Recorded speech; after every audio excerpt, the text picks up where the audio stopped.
Bismillahirrahmanirrahim. Assalamualaikum warahmatullahi wabarakatuh. Bertemu lagi dengan saya Arif Rahman di channel Zubair Al-Hawari.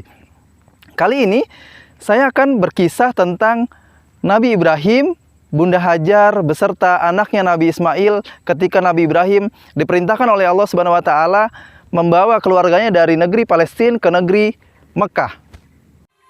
Gimana kelanjutan kisahnya? Mari kita simak video ini sampai selesai. Tetap di channel Zubair Al-Hawari.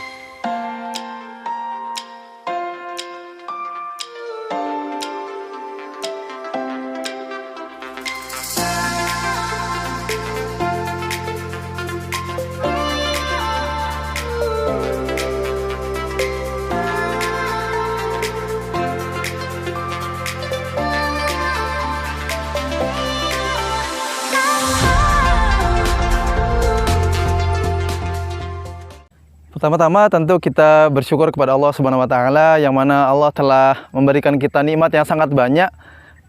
Yang apabila kita hitung nikmat Allah maka kita tidak akan mampu menghitungnya. Contoh saja alam ini diciptakan oleh Allah Subhanahu wa taala untuk kita. Lalu salawat serta salam untuk Nabi kita Muhammad sallallahu alaihi wasallam, kepada istri-istri beliau, kepada keluarga, sahabat serta pengikutnya hingga akhir zaman. Baik teman-teman yang dimuliakan Allah, gimana kisahnya awal kota Mekah dihuni oleh manusia? Dimulai dari Nabi Ibrahim, Bunda Hajar beserta anaknya yaitu Nabi Ismail. Ketika Nabi Ibrahim mendapatkan perintah Allah Subhanahu wa taala untuk membawa keluarganya dari negeri Palestina ke negeri Mekah.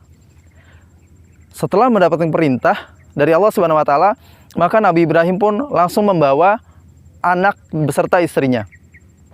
Tidak banyak tanya, tidak banyak protes. Ya Allah, mengapa engkau antarkan saya ke negeri yang jauh, sedangkan saya mempunyai bayi? Tidak banyak protes. Lakukan saja apa yang diperintahkan Allah, maka Allah akan mudahkan urusan kita.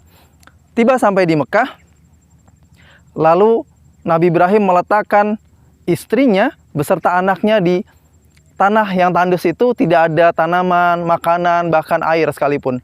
Lalu Nabi Ibrahim pergi meninggalkan istrinya. Bunda Hajar bertanya kepada suaminya, "Wahai suamiku, mengapa engkau tinggalkan kami di sini?" Nabi Ibrahim pun tetap jalan dan diam, tidak menoleh sekalipun. Lalu Bunda Hajar bertanya untuk yang kedua kalinya, "Wahai suamiku, mengapa engkau letakkan kami di sini?" Lalu Nabi Ibrahim tetap dalam posisi yang sama, tidak menoleh dan tidak menjawab. Nabi Ibrahim tetap berjalan. Pertanyaan yang ketiga, "Wahai suamiku, mengapa engkau tinggalkan kami di sini yang tidak ada makanan bahkan minuman?" Nabi Ibrahim tetap berjalan dan tidak menoleh sedikit pun. Lalu wanita solehah atau istri yang solehah bertanya kepada suaminya dengan pertanyaan keimanan. Apa pertanyaannya? "Wahai suamiku, apakah ini perintah Allah engkau meninggalkan kami di sini?" Kemudian Nabi Ibrahim pun menoleh dan menjawab, "Benar." Lalu Bunda Hajar berkata dengan keimanan yang sangat tinggi mengatakan, "Kalau ini perintah Allah, maka Allah tidak mungkin menyia-nyiakan kami di sini." Pelajaran tentang iman yang sangat tinggi kepada Allah Subhanahu wa taala.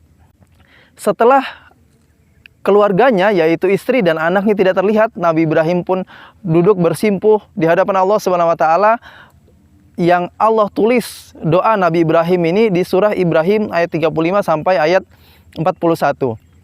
Di ayat 35 Allah berfirman, "A'udzu billahi minasyaitonir rajim. Bismillahirrahmanirrahim. Wa idz qala Ibrahim rabbi ij'al hadzal balada aminan wajnubni wa baniya an na'budal asnam. Innahunna adlalna katsiran minan nasi faman tabi'ani fa innahu minni wa man 'asani fa innaka ghafurur rahim. Rabbana inni askantu min dzurriyyati biwadin ghairi dzi zar'in 'inda baitikal muharram Rabbana liyuqimus salata faj'al af'idatan minan nasi tahwi ilaihim warzuqhum minats tsamarati la'allahum yashkurun.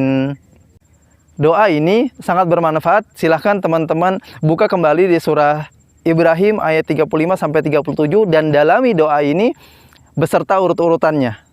Insya Allah ini akan bermanfaat untuk kita. Setelah berdoa, Nabi Ibrahim pergi meninggalkan keluarganya ke negeri Palestina. Setelah kembali dari negeri Palestina, Nabi Ibrahim mendapatkan perintah dari Allah berupa mimpi, yaitu menyembelih anaknya. Maka Nabi Ibrahim pun mengatakan kepada anaknya yang sudah mulai tumbuh besar, "Wahai anakku, sesungguhnya aku tadi malam bermimpi aku menyembelih engkau." Lalu Nabi Ismail mengatakan, "Ya abati," mengatakan panggilan sayang kepada ayahnya. "Wahai ayahku sayang, lakukanlah selama itu perintah Allah Subhanahu wa taala." Lalu Nabi Ibrahim pun membawa Nabi Ismail kecil itu ke daerah Mina. Maka Nabi Ibrahim mempersiapkan pisaunya, ditajamkan pisaunya, ditutup matanya Nabi Ismail, dibaringkan.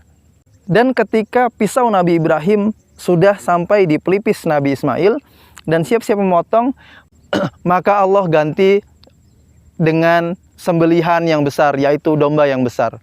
Baik teman-teman yang dimuliakan Allah Subhanahu wa taala, mungkin itu kisah sedikit Nabi Ibrahim beserta keluarganya yang bisa kita teladani. Asal perintah Allah, lakukan saja walaupun berat, insya Allah Allah akan menolong dan memberikan jalan keluar kepada kita semua. Mungkin itu dari saya. Apabila ada kurang lebihnya, apabila ada salahnya, itu datangnya dari saya pribadi, dan apabila ada baiknya, ada benarnya, maka itu dari Allah Subhanahu wa taala. Jangan lupa teman-teman untuk subscribe, aktifkan loncengnya, dan like, komen, serta share video ini agar bermanfaat untuk kaum muslimin. Akhirul kalam, subhanakallahumma wa bihamdika asyhadu an la ilaha illa anta astaghfiruka wa atubu ilaik. Assalamualaikum warahmatullahi wabarakatuh.